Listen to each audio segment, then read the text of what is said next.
Entre las muchísimas cuestiones, habría que empezar por las lenguas. Los manuscritos están la mayor parte en hebreo.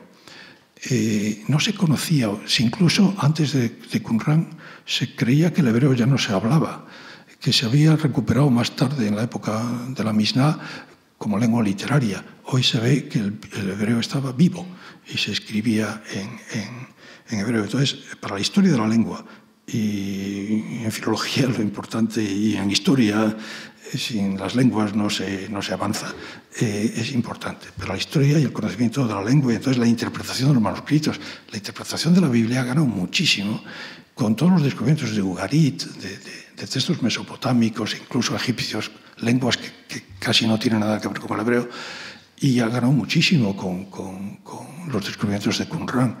Palabras que solo aparecían una vez en la Biblia y que no había manera de saber qué significaban cuando una palabra solo aparece una vez, un japas, y se ve que aparecen después, pues a lo mejor en otro contexto, pero da la pista, ¿no? Se puede distinguir ya hoy entre un hebreo clásico de la Biblia, un hebreo intermedio, que es el de Qumran, un hebreo clasicista que quiere imitar el bíblico, después incluso dialectos, o sea, el hebreo no es mismo el hebreo de Tiberíades en esa época, de Galilea, el babilónico que se hablaba todavía desde el exilio, el de Qumran, el samaritano, que es otro hebreo, el de la Misná, o sea, que es muy complejo.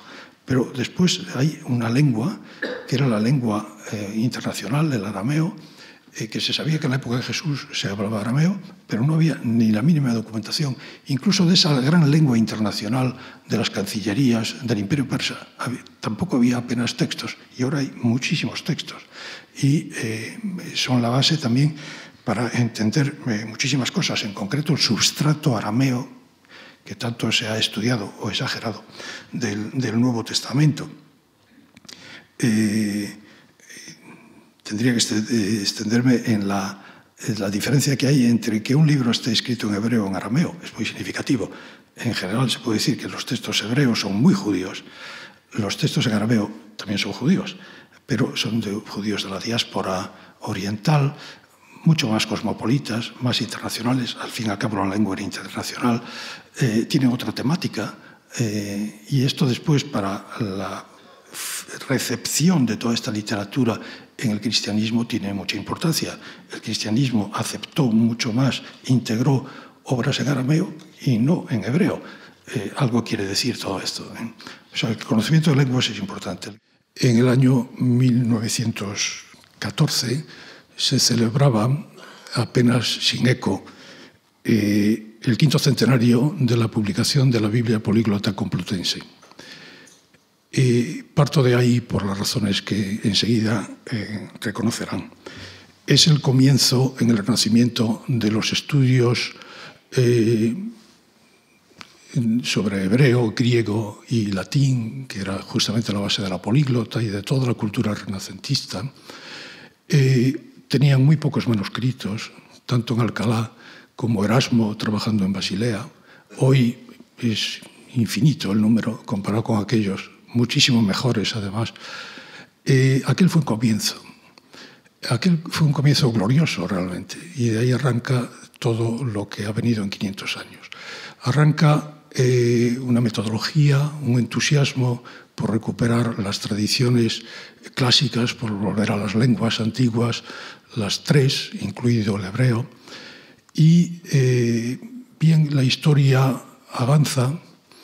El año 17 termina la edición de la Políglota Complutense. En ese año sucede algo muy importante que se va a celebrar en Alemania, sin duda, dentro de 2 años, que es la Reforma Protestante de Lutero y su traducción a la Biblia años más tarde, pero es el símbolo de toda una época referida a la Biblia. Entonces, realmente se fundan, se crean los prejuicios, buenos y malos, con los que hoy todavía actuamos.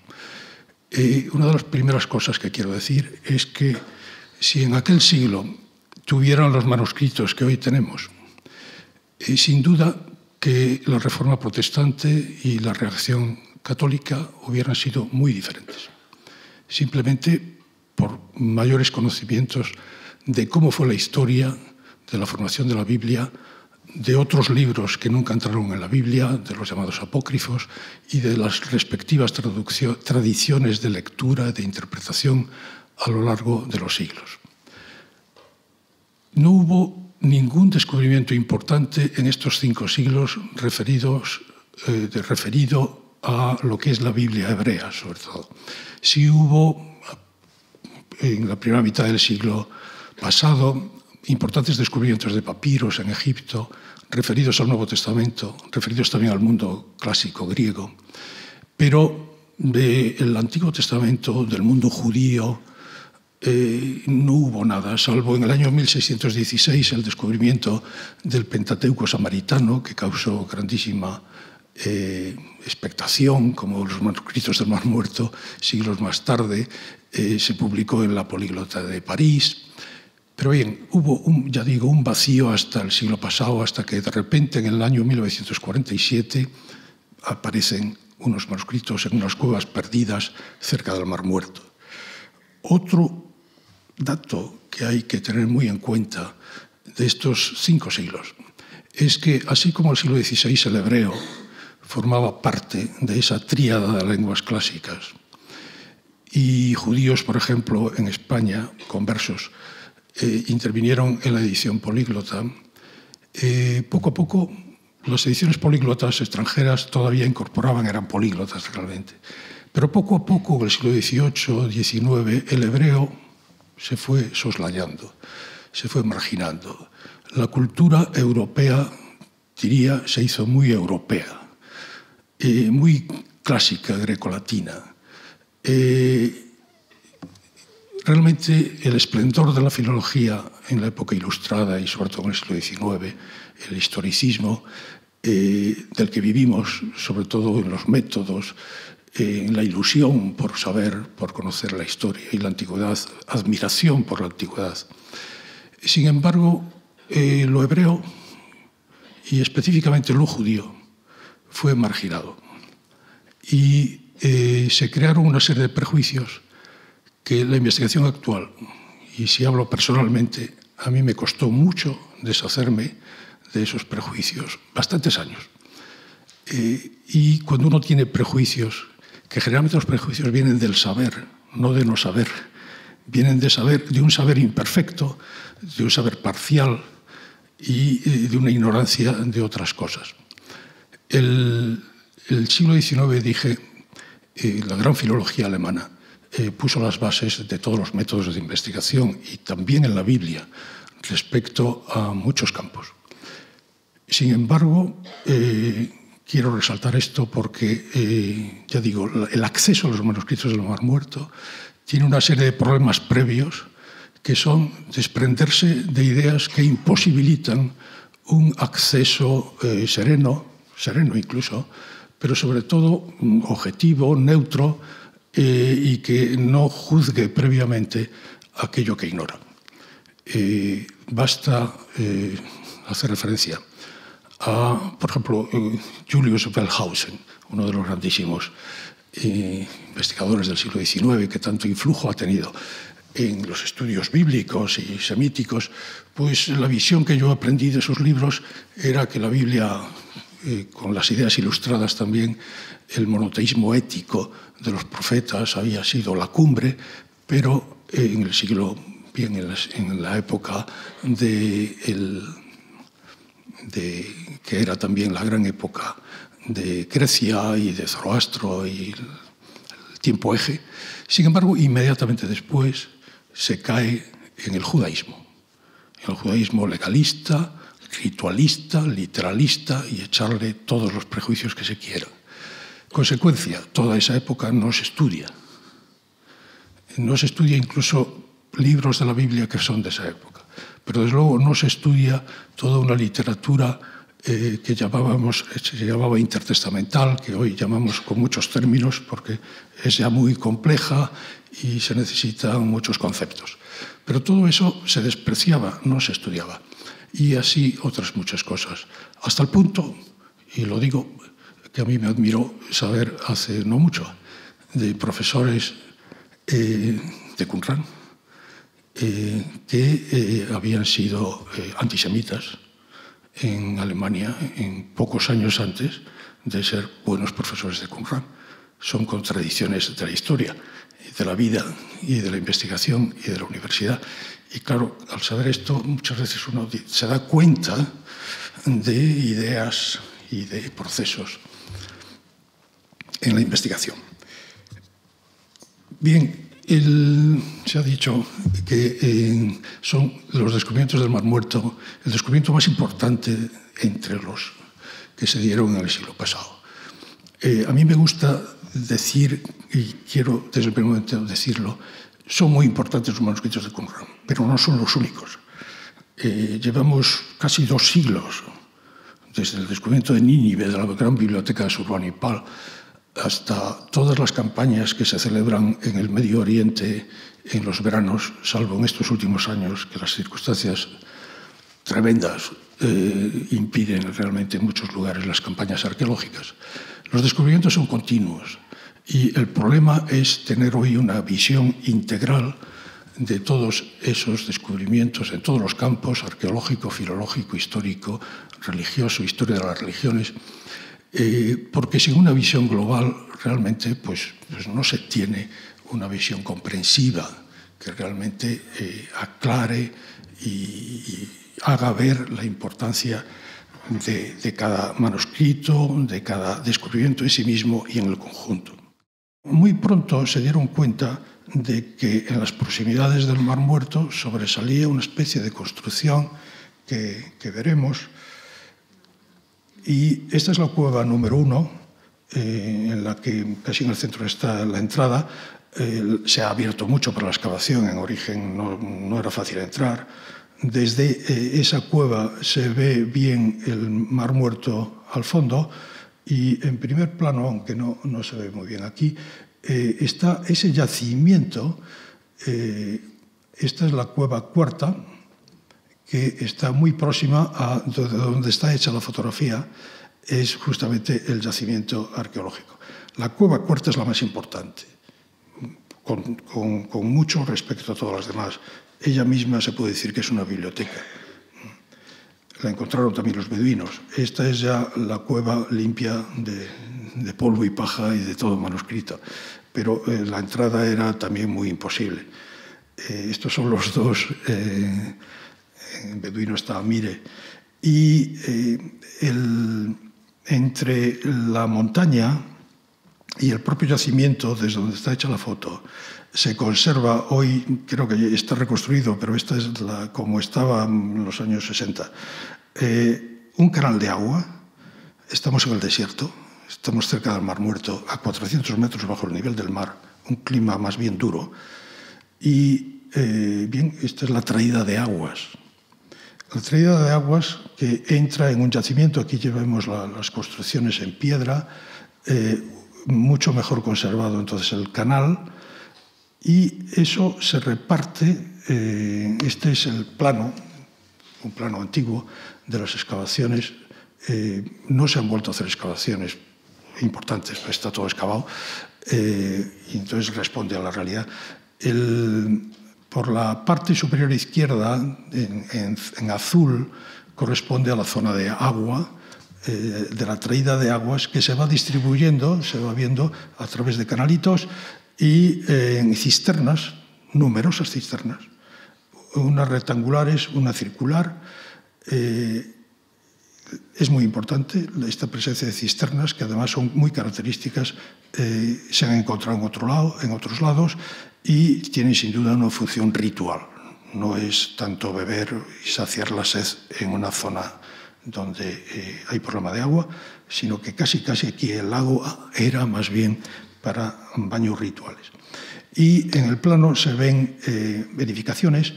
En la parte más al norte, y ahora lo veremos, se veía ya en el momento previo a todo hallazgo una especie de torre que sobresalía sobre la tierra y que ya se había, más que excavado, pues catalogado como una fortaleza antigua que sin duda también había estado ocupada en el siglo VIII a.C. Por situarnos en la parte izquierda a la derecha, en la parte derecha abajo, hay una especie de circulito. Es importante porque es un horno de cerámica y después vamos a ver que hay quienes han dicho que todo lo que aquí había en realidad era una fábrica de cerámica. Y toda una serie de detalles. Lo más importante para nosotros y lo más discutible, si se quiere, es lo que se llama el scriptorium, que está, bueno, perdón, he dado... Este es el scriptorium en doble visión. Esta es la torre que era visible en un principio y la excavación ha mostrado lo que era el yacimiento arqueológico. El gran problema, todavía no resuelto, o por lo menos discutido y discutible, es qué relación hubo entre el yacimiento, quienes vivían aquí, y las cuevas de los manuscritos. ¿Quiénes vivían aquí? ¿Eran esenios? ¿No lo eran? ¿Fueron ellos los que depositaron los manuscritos en las cuevas? ¿Cuándo? En el momento en que llegan los romanos y en ese momento, pues para salvar sus tesoros, los ocultan, como era muy habitual, en las cuevas vecinas. O todo es mucho más complejo y hay muchísimas más preguntas. Pero estas son las básicas.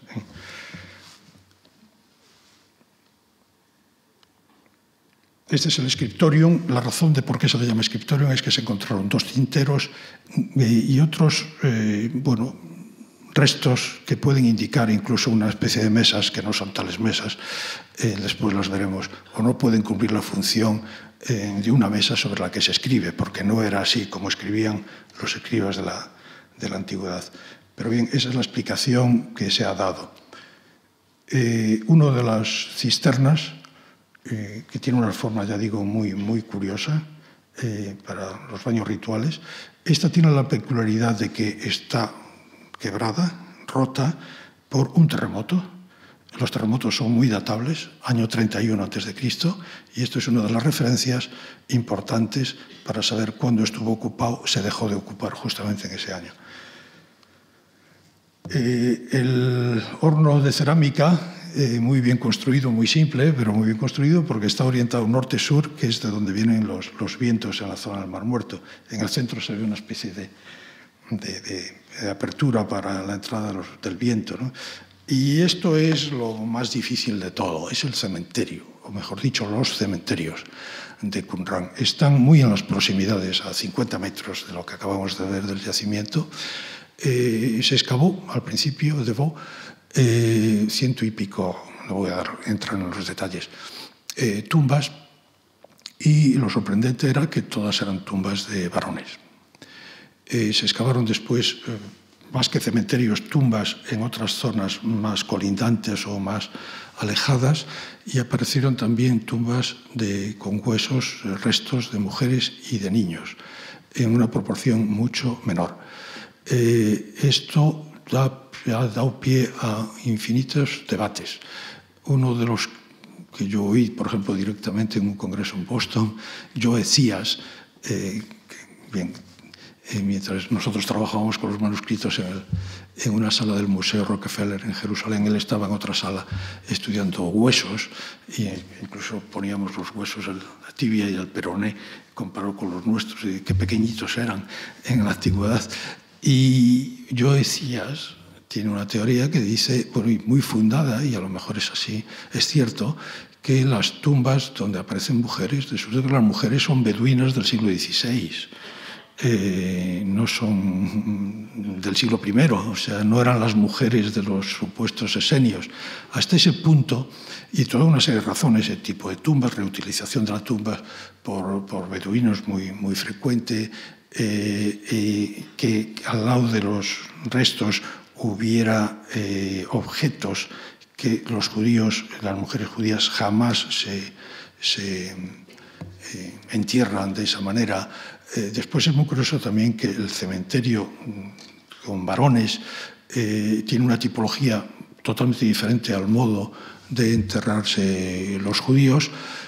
Bien, esta cuestión es muy difícil, espinosa, porque a ello se une el testimonio de las fuentes clásicas, de Plinio el Viejo, de Flavio Josefo, Filón de Alejandría, y que de una manera o de otra, dando más o menos detalles, pero hay uno que es que los esenios que vivían en esta zona, según Plinio, o sea que corresponde, hay muchas correspondencias, aunque hoy hay que estudiar casi las disimilitudes entre los testimonios clásicos y los propios manuscritos. Pero esta referencia al celibato de esenios o de quienes vivieran aquí suscita mucho problema. Sobre todo yo veo entre los judíos, Schiffman, por ejemplo, que dice que no eran esenios, que eran saduceos, y los saduceos jamás serían célibes. No está resuelto esto. Lógicamente, los primeros editores en los años 50 encuadraron los manuscritos que acababan de descubrirse en las categorías que les eran familiares, y eran unas categorías que eran panbíblicas o panesenias. Por esto, en la publicación del primer volumen de la serie oficial de Discoveries in the Judean Desert, que es la serie de Oxford, así grande, que tiene 40 volúmenes, en la que están todos los manuscritos que han encontrado, en la que son publicados los manuscritos que están en el Museo de Rockefeller de la Cueva 1, no los que están en el Santuario del Libro, del que les hablaría Adolfo Reutemann, me imagino, o los de la Universidad Hebrea, que son los grandes manuscritos mejor conservados. En este número 1, Joseph Milik propone una división de todos los textos después de consultar a la American School y a los otros, y en la que todos se pusieron de acuerdo. Les traduzco esta definición del DGD. Los textos se dividen en textos bíblicos, los que están en la Biblia hebrea, por supuesto, no en la Biblia católica, ni en la Biblia etíope, ni en la Biblia hebrea, estos son los bíblicos, y obras a los que ellos llaman, él dice literalmente, textos canónicos, que son los bíblicos, y textos no canónicos, los que no están en la Biblia. Los no canónicos, a su vez, lo dividen en tres categorías. Los comentarios, a los que le ponen la signa P, Pesher, que tiene el comentario, los apócrifos y obras de la biblioteca esenia. En la categoría de comentarios va dando ejemplos de todos estos. En la categoría de comentarios se dan como ejemplos el Pesher de Habacuc, el Pesher de Salmos, el Pesher de Salmo 37.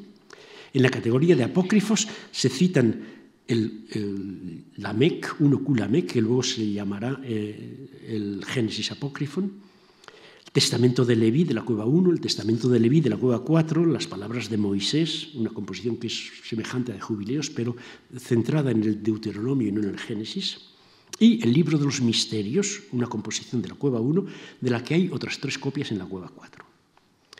En la categoría de textos de la Biblioteca Esenia, y esto es muy interesante, se ponen la regla de la comunidad, la regla de la congregación, la colección de bendiciones, la regla de la guerra, los himnos y el documento de Damasco. Y a estas composiciones esenias se le dan títulos hebreos, que son como se le conoce generalmente, Sere, Jodayot, Milhamá, etc. para estos.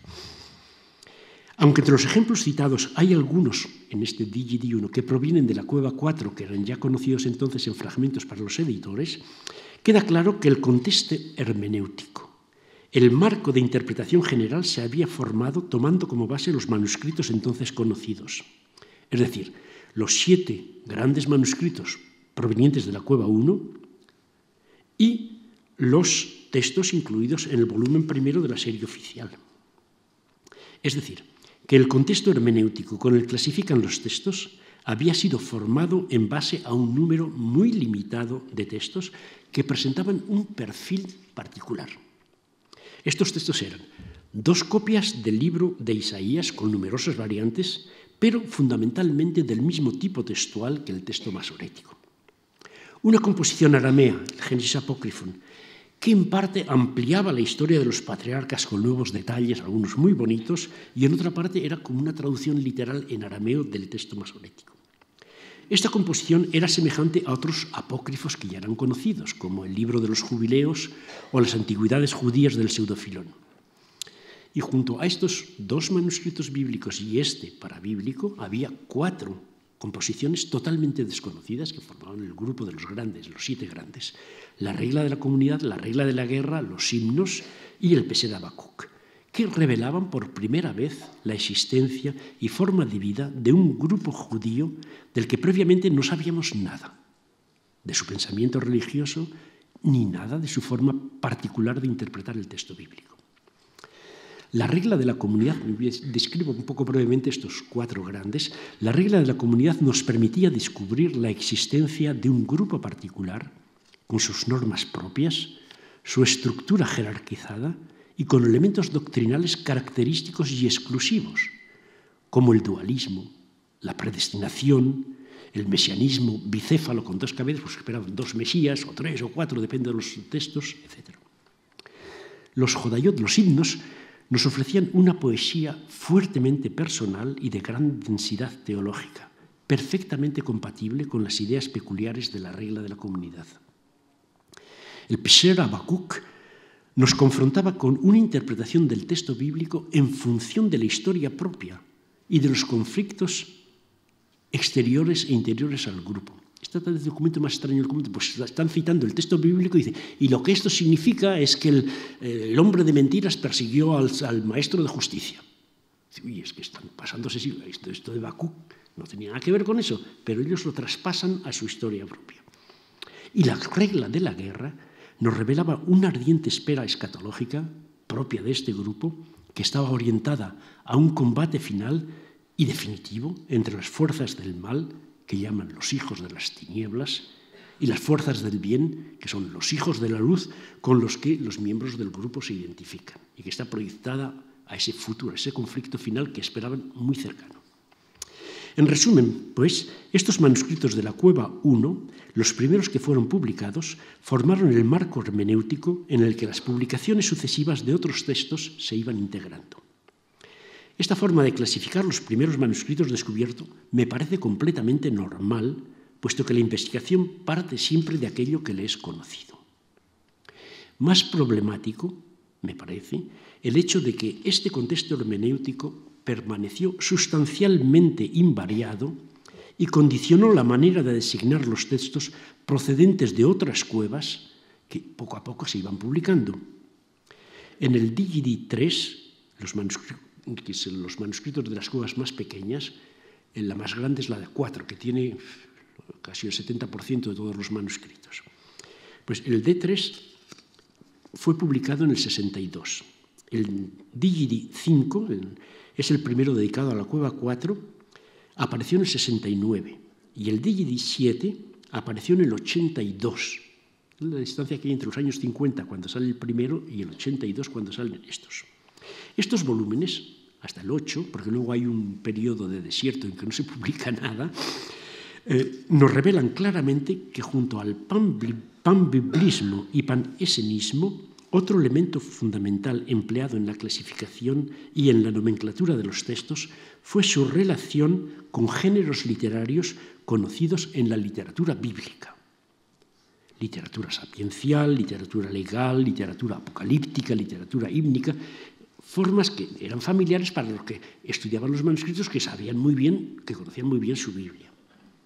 Así, en Digidi III, entre los textos no bíblicos encontramos, junto a textos narrativos, textos proféticos, jurídicos, litúrgicos e hímnicos. En el Digidi VII, en el apartado apócrifos y diversos, encontramos los ejemplares de jubileos, un testamento de Judá, textos sapienciales, apocalípticos y litúrgicos. Y en el Digidi V, que contiene la publicación de todos los Pserim de la Cueva 4, encontramos igualmente la edición de un 4Q ordenanzas, 4Q florilegio, 4Q testimonia y 2 cadenas exegéticas, títulos que están claramente derivados de géneros literarios de la literatura cristiana muy posterior a los manuscritos. Cuando a partir de los años 90 la Israel Antiquities Authority reorganizó el Comité Internacional de Edición y facilitó el acceso de los investigadores a la totalidad de los manuscritos, el contexto hermenéutico permaneció sustancialmente invariado, como aparece en la explicación que el editor jefe a ese momento, Emanuel Toff, ofrece en la sección de identificaciones y nomenclaturas de los textos en el volumen 39 de la serie, que cierra la serie y que explica cómo está organizada. La distinción básica entre textos bíblicos, los que están en el canon de la Biblia hebrea, y los no bíblicos, son todos los demás, permanece intacta. Hay unos como Ulrich o Cross, que se ocupan de los textos bíblicos y otros que se ocupan de los no bíblicos. Pero la categoría de textos no bíblicos se agrupan los textos no por su condición de apócrifos o sectarios, apócrifos o esenios en la nomenclatura del Digidi 1, sino por categorías o géneros literarios. Así, en el número 11 de esta serie, apareció en el 98, y en el 29, apareció en el 99, publican manuscritos poéticos o litúrgicos. El 20 y el 34 publican textos sapienciales, categorías literarias. El 35 recoge textos jaláquicos distintos a las copias de la Cueva 4 del documento de Damasco, que es otro texto jaláquico que había sido publicado en el 18. En el 94 y en el 1994, con el Digidi 13, aparece el primer volumen de textos de una nueva categoría considerada como género literario, lo que llaman textos parabíblicos, que será seguida en el 95, en el 96 y en el 2001 por otros volúmenes de textos parabíblicos, aunque el último de este del 91, que contiene la edición del pseudo Ezequiel y del apócrifo de Jeremías, los textos parabíblicos son definidos como pseudo-proféticos. Fíjense bien lo que dicen las palabras para, pseudo, son todas denigratorias, es segunda división, esto no es como la categoría de bíblico, estos son los que están ahí, los marginales, ¿no? Un vistazo al contenido de los otros 3 volúmenes de textos parabíblicos explica la utilización de esta terminología altamente problemática y que continúa el panbiblismo y la visión canónica de los años 50. El Digidi 13, que contiene todas las copias de jubileos de la copia 4, los manuscritos en este mismo volumen de las paráfrasis del Pentateuco y la plegaria de Nos, una paráfrasis de Reyes, una paráfrasis de Génesis y Éxodo, ven todos paráfrasis con relación al texto bíblico, pero otra cosa menos importante. El Digidi 19 contiene los 4 manuscritos arameos y un manuscrito hebreo del libro de Tobías, que para los católicos es un libro bíblico, pero como no está en la Biblia hebrea, aquí es en los parabíblicos. Contiene, además de esto, 2 copias de un apócrifo de Moisés, un apócrifo de Jeremías y un pseudo Ezequiel, y toda una serie de textos menores. En el Digidi 22 encontramos 6 manuscritos del documento arameo de Leví, 3 copias de un pseudo Daniel arameo, un apócrifo de Daniel arameo, los apócrifos de Josué, apócrifo de Eliseo, que fue el que publicó Julio, 4 comentarios a Génesis, hay una serie de textos menores. Bien, este rápido recorrido muestra que la nueva categoría de parabíblicos en realidad continúa la misma deformación mental de aquellos que ven la Biblia por todas partes de los primeros años y la visión canónica que ellos tenían de los manuscritos. Si hay algún pueblo que ha señalado su identidad al máximo, es el pueblo judío. Pero la identidad muchas veces no es la que uno cree tener, sino que es la que a uno le imponen. Y esto es lo que decía Sartre del judío. Judío, decía Sartre, es aquel al que se le dice tú eres judío. Y este es el caso de la cita con la que iniciamos, tomada de Tácito en las historias del libro quinto, un texto mucho más amplio y más duro incluso de lo que aparece aquí, y dice: separados en sus comidas, con dormitorios aparte, este pueblo, el pueblo judío, inclinadísimo a la lujuria, se abstiene de cohabitar con los extraños. Entre ellos nada es lícito. Instituyeron la circuncisión de sus genitales para ser reconocidos por esa diferencia. Este es un texto que puede figurar y figura, de hecho, en las historias del antisemitismo. No es esta nuestra cuestión. Es difícil juzgar muchas veces a estos autores y estos. Cicerón se quejaba también mucho de la presencia de orientales en Roma porque estropeaban la lengua. Leídos sus comentarios, la lengua latina, su estilo ciceroniano, leídos estos comentarios hoy, pues eso figuran en las antologías del antisemitismo, pero también hay que situar todos los textos en su momento. Aquí lo que nos interesa es el lenguaje. ¿Qué palabras marcan este texto? La primera es separados. Los judíos se separan, y sobre todo en sus comidas, comen aparte, y duermen también aparte.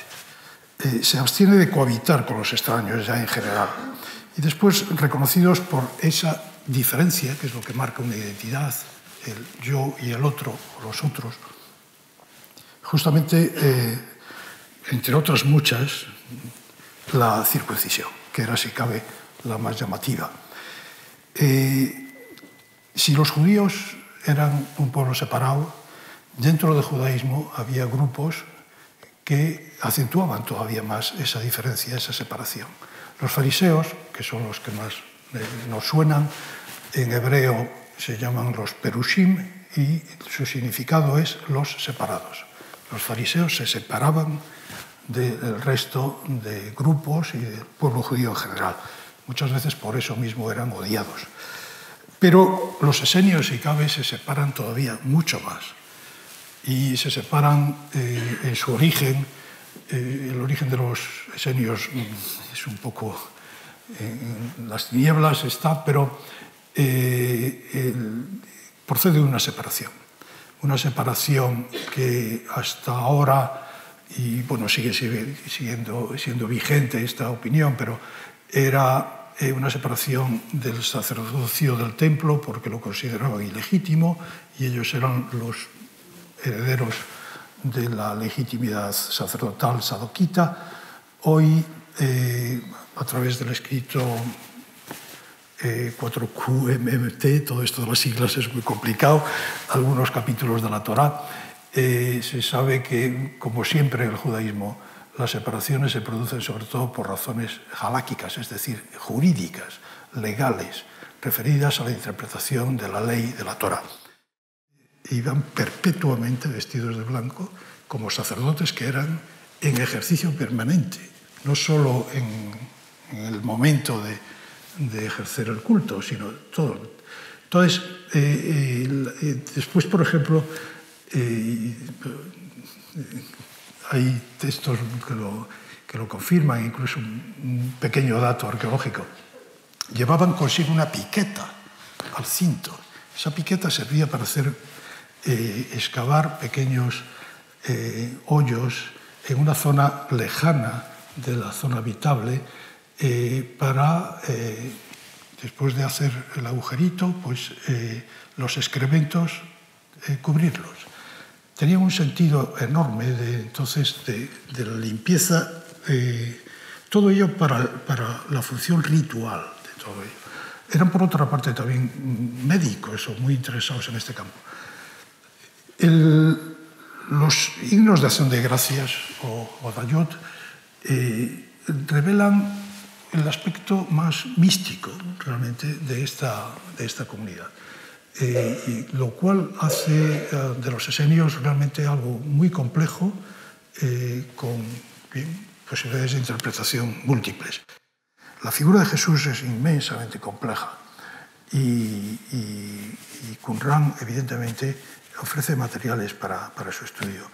Ha oscilado siempre entre una visión de un sabio, ya digo, rabino, visión muy siglo XIX, y, por otra parte, el polo contrario, una figura apocalíptica, incluso que espera el fin del mundo y se equivoca y muere antes.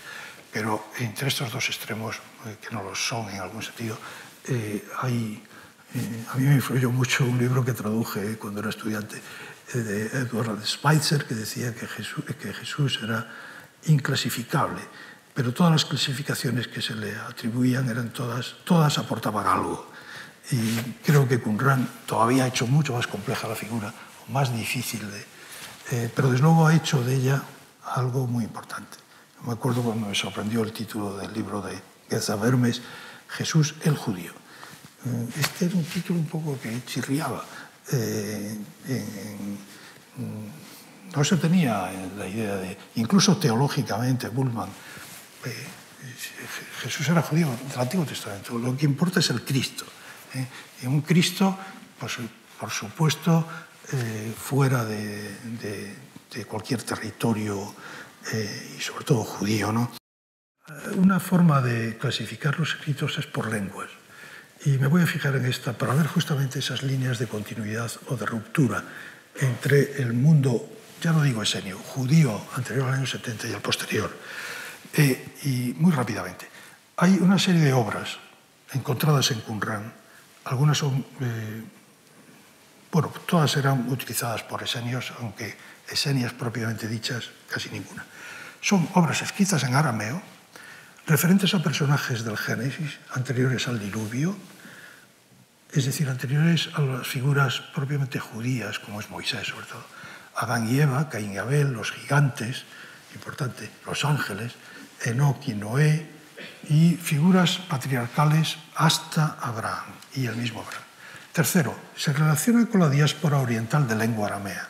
O sea, son textos nacidos en Babilonia, Siria.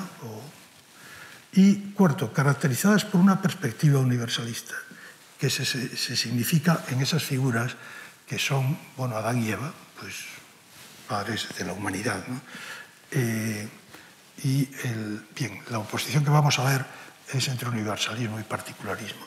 Y quinto, estos escritos siguen libremente, son interpretaciones, los textos bíblicos, pero también incorporan narraciones folclóricas, el libro de Tobit, por ejemplo, sobre el diablo, o tradiciones literarias extrabíblicas, el mismo libro de Tobit también.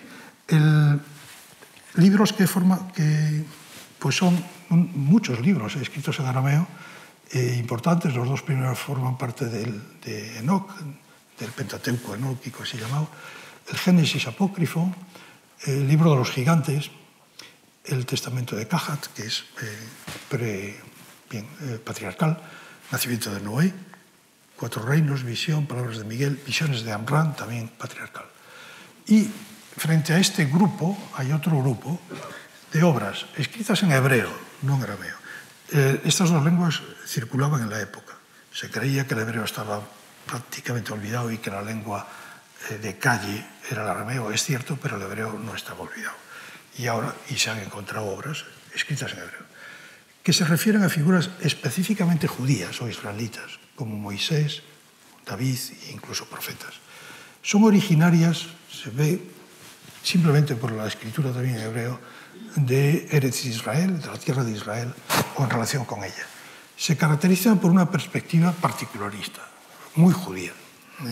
Y finalmente siguen con fidelidad el texto bíblico, lo comentan, eso sí, pero no añaden cosas extrañas como aparecen en la colección anterior. Y estas obras son Testamento de Neftalí, ya ven por los títulos, Moisés, Mosaico, Ezequiel, un pseudo, Jeremías, Josué y otros. Bien, lo interesante es qué grupos incorporó el cristianismo. Pues mucha de la primera serie de los escritos en arameo, esto demuestra que el cristianismo estaba extendido en el mundo arameo, de lo que nos solemos olvidar, y en la diáspora oriental, ¿no? Se extendió, incorporó todo eso. Y en cambio, de la segunda serie, prácticamente nada. Sobre todo lo que se refiere a textos legales, textos pesarim, los específicamente serios, el cristianismo no incorporó nada. Lo que quiero señalar aquí ya no es qué incorporó o qué no, que es muy significativo. El cristianismo tiene una visión universalista e incorpora obras con esta visión. En cambio, la Torá judía va perdiendo fuerza, y sobre todo a partir de Pablo, y esos escritos se olvidan. Y bien, esto es significativo, pero yo diría que es mucho más significativo que en el nacimiento del cristianismo como religión. Una religión, ya dije, al final acaba siendo una cultura, está inscrita incluso en el poder político, o muy relacionado, a partir de Constantino, sin duda. El cristianismo incorporó, no solo solemos estudiar el Nuevo Testamento, y casi solo, y además comparándolo con lo inmediato, con los que aparecen ahí, fariseos, esenios. No, hay que tener una visión muy amplia. El cristianismo incorporó toda una literatura que llamamos apócrifa, pseudopigráfica, con un valor menor que lo canónico, sí, pero incorporó todo eso. Y eran textos muy leídos. Textos, por ejemplo, de los macabeos. Recordamos a lo mejor los que estudiamos historia sagrada, la madre de los macabeos que ve cómo martirizan a todos sus hijos. Esos textos eran muy leídos por cristianos perseguidos. Ha habido la idea, y yo me formé en ella, de que, digamos, se decía, con la muerte del último apóstol, acababa el Nuevo Testamento y empezaba otra cosa, ¿no? Y sobre todo, y ya antes, concluía toda relación entre judíos y cristianos. Y los defensores de esto de Parting of the Ways decían prácticamente que a partir del año 70 esta también era una idea muy condicionada por, bueno, después de la Segunda Guerra Mundial, toda la tragedia de la persecución nazi, influía mucho, ha influido mucho en la investigación. Y el hecho es, hoy hay estudios orientados más bien, Neusner y Boyarin, otros muchos, incluso estudiosos de Pablo. El cristianismo y el judaísmo convivieron durante bastante tiempo. También el sector judeocristiano, que se suponía que había muerto en los años 70, pervivió 3 o 4 siglos con más o menos fuerza. Y hubo, sobre todo, cruces ideológicos, teológicos. He citado a Neusner, por ejemplo, y él advierte esto. La Misná, siglo II, III, después de Cristo, el cristianismo no existe. Y se ve que no ha influido para nada. En el Talmud, un par de siglos más tarde, época ya de el cristianismo está expandido y reconocido, el Talmud, sin citar casi, porque todo es un poco tabú, la figura de Jesús, el cristianismo y tal, se ve que ya es una religión, aunque no lo aceptan el término, minoritaria dentro de una mayoría, no solo en Occidente, sino en Oriente, porque el judaísmo tiene una gran extensión hacia Bagdad. Entonces, hubo contactos y este es un campo muy interesante de estudio actualmente para reconocer la identidad de unos y de otros, como decía en el título, en un proceso laborioso, lento, de formación, diferente en unas zonas que en otras. Muchas veces se hace un estudio y se generaliza, no lo que sucede en una región, digamos en Roma, en África, en Etiopía incluso, pues no es lo mismo que puede suceder en otros lugares.